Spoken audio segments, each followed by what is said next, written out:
Tim mar KCB nong'aw tugo margi malo kendo loyo tim mar JKUAT points 5-0 e tuke mag Chess League maduong' ma pachoka manobagi alap ma KCB Ruaraka Sports Club.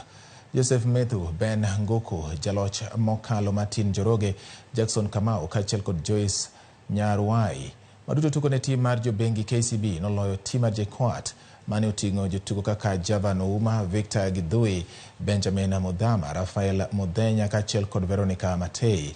Tuke mag liga biro e kinde ma tim mar KCB kore wuok e pacho kaka gidhi e tuke mag piny mangima mibiro bagi kind tarik 20 gi 23 dwe ni e boma ma Düsseldorf e piny mar Jerman.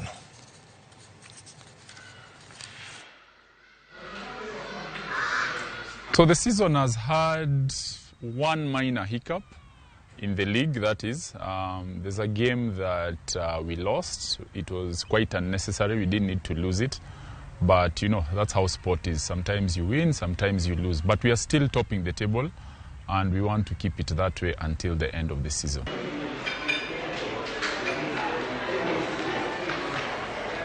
Kowadhi nyime ni Evans VTC